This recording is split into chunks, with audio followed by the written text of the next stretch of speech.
Como a gente tá em semana de Halloween, eu tô muito temático. Eu tô temático nos meus olhos, eu tô temático na minha maquiagem, eu tô temático no meu figurino, que eu não sei se você reparou, mas é uma versão masculina da roupa da Winifred.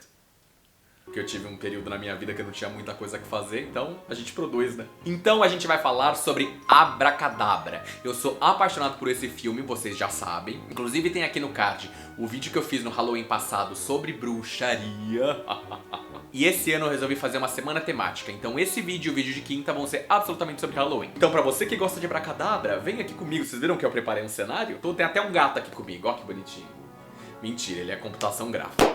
Vamos lá, se você é fã do filme, algumas dessas curiosidades são bem básicas e outras são raras, porque são coisas que eu peguei em entrevistas com o diretor, em entrevistas com as atrizes, então eu dei uma vasculhada em tudo que eu sabia e resolvi montar essa listinha de curiosidades sobre Abracadabra. Primeira curiosidade, originalmente o filme não se chamava Hocus Pocus, ele se chamava Disney Halloween House e ele tinha um tom muito mais sombrio, ele não era um filme tão cômico, ele era um pouco mais terror. O diretor foi Kenny Ortega, que é diretor de Newsies, High School Musical e Descendentes. Ele era coreógrafo e dançarino. Isso explica todo o timing e a sincronia que existia entre as três bruxas. If you could travel a little with them, it would be great. Elas eram totalmente direcionadas para agirem como um clã. Então as três, se você perceber, existe uma unidade tão forte ali, como aquela famosa andada que elas têm, que é bem sincronizada.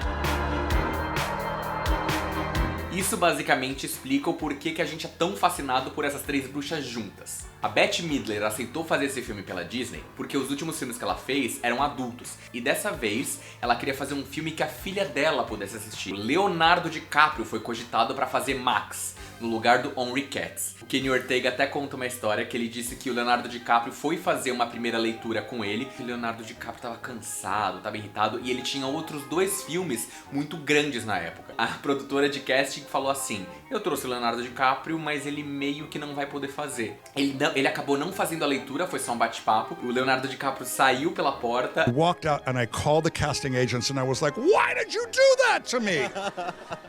And I said, of course I want him to play Max, of course I do. And they said, how did he read?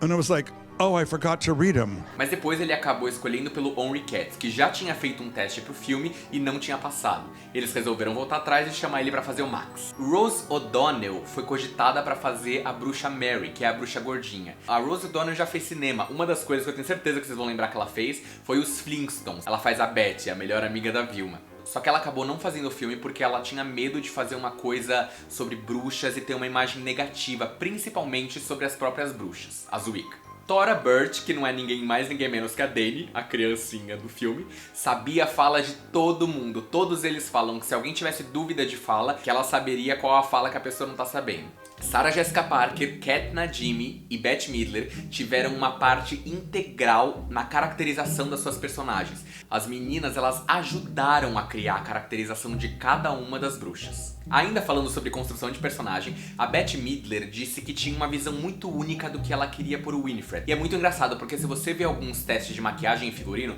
você vê que tem vezes que eles tentaram colocar sobrancelha, um cabelo não tão armado. Ela acabou pedindo pra ter o cabelo da Rainha Elizabeth e que a autoridade dela, da Winifred, essa postura que ela tem, foi baseada, acreditem se quiser, na Angélica Houston, que faz Convenção das Bruxas. Foi um filme que saiu anterior ao Abracadabra e a Bette Midler se inspirou na Angélica Houston. A Sarah Jessica Parker resolveu pegar toda a leveza que a personagem Sarah dela tinha da Stevie Nicks e parte do visual também. É muito engraçado se você reparar o cabelo longo, a maquiagem forte, preta nos olhos e até um pouco da maneira como a Sarah se movimenta é bem parecido com a Stevie Nicks. Inclusive, vale dizer também que das três atrizes, a Sarah Jessica Parker era a única que amava ficar pendurada pelos cabos de aço. And so I could fit an entire New York Times up the back of the corset. And I found that the harness was comfortable. So I would just sit up there and read the Times. E a Kat Najimy fez a bruxa Mary baseada num cachorro, em que ela podia basicamente ficar cheirando as coisas e às vezes até latir. Outra coisa importante de se dizer sobre a Kat Najimy, ela disse que na época do filme ela teve uma preocupação genuína de não ofender bruxas de verdade, as Wicca. We're all kind of horrified about that. Like, we eat children, you know, but it's really fantasized and it's really comic. Como o filme tinha toda essa conotação negativa sobre as bruxas, houve até um boicote da classe das Wicca para não assistirem o filme, porque seria uma imagem negativa. Witches from all over the world are now writing letters so that they will understand that families and children are in protest to this kind of demeaning. O estúdio que foi gravado o filme, durante um tempo foi considerado estúdio de voos, porque foi exatamente o mesmo estúdio que foi usado para fazer Mary Poppins em 1964, e ela também tinha algumas boas cenas de voo no filme Mary Poppins. Todo mundo sabe que no cinema, quando você tem um filme inteiro, muitas cenas são cortadas. E no filme Abracadabra isso não foi diferente. Várias cenas foram cortadas da versão final do filme, e uma delas é a sequência do supermercado, em que as bruxas entendem que as crianças adoram doces, então elas vão até o mercado para conseguir doces. A liberdade que as atrizes tinham para fazer as bruxas era gigantesca.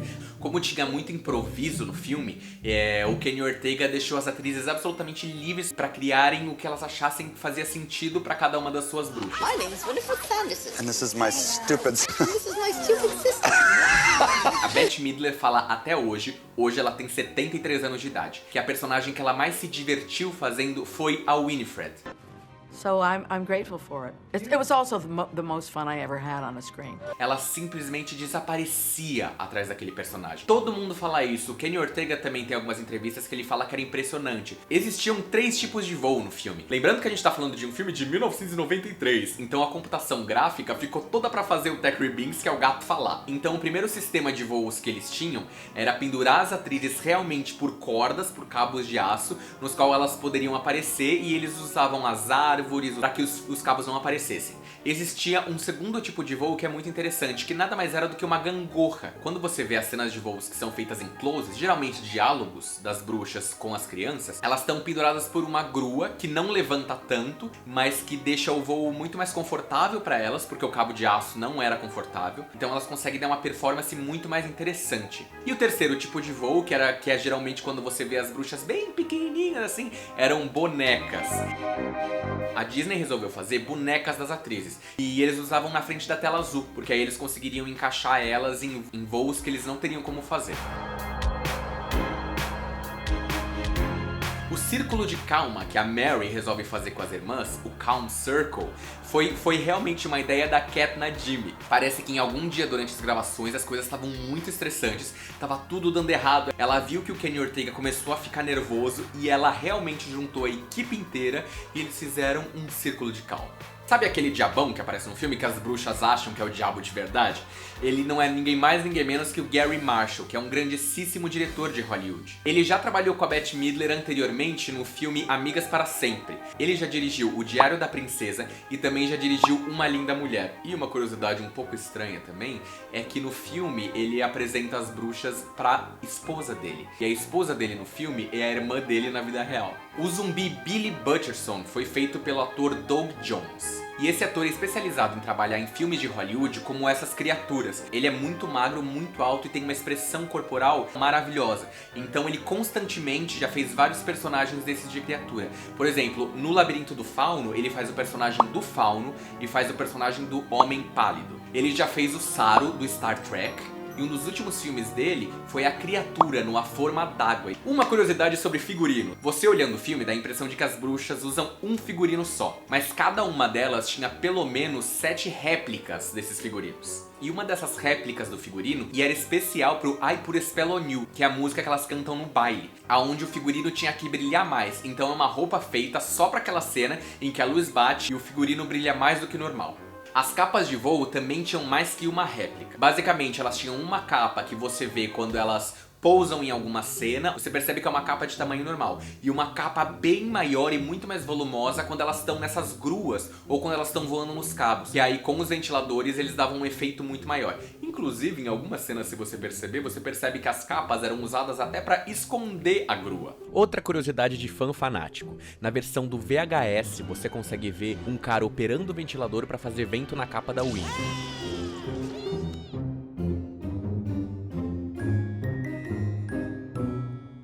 Eu não sei se vocês sabem, mas quando o filme estreou em 1993, ele não chegou a ser um fracasso, mas ele não foi nada bem de críticas. Os críticos da época falavam que não sabiam pra quem o filme era, porque ele não era nem terror, nem família, nem comédia, nem drama, nem suspense, ficava num lugar meio sombrio ali. E o sucesso do filme só veio depois de muitos anos, ele meio que se tornou um fenômeno cult. E o Kenny Ortega hoje diz que sabe pra quem o filme é, pra todo mundo. Outra curiosidade sobre a Sarah Jessica é que ela só assistiu o filme uma vez. The week before it opened, I guess there was a premiere in Los Angeles, and that's the only time I've seen it. Curiosidade sobre a trilha sonora. Quem começou a fazer a trilha sonora desse filme foi o compositor James Horner. Inclusive a música que a Sarah canta, Come Little Children, foi escrita por ele. Mas ele acabou abandonando o projeto em cima da hora e acabou sendo substituído pelo John Debney, que foi quem criou de fato a trilha sonora pro filme. Que por sinal disse que foi uma loucura, porque como foi em cima da hora, ele teve que escrever a trilha sonora do filme inteira em 2 semanas.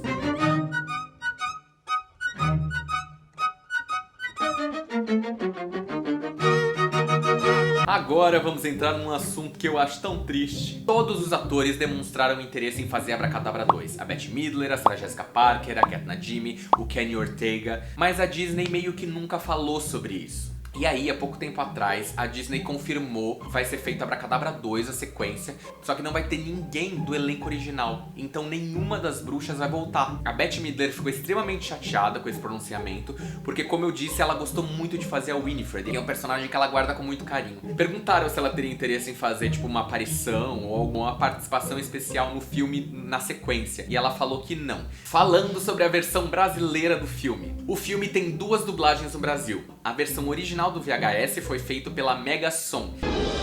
Que tolice trocar tua vida pela da tua irmã. E depois disso o filme foi redublado pela Adelarte, que é a dublagem que eu acho que é mais conhecida, que é a que tá no Netflix. Que tolo de entregar a sua vida pela irmãzinha. E a nossa última curiosidade. Em 2015, a Disney World resolveu fazer um show especial e trouxe de volta, depois de 20 e tantos anos, as irmãs Sanderson.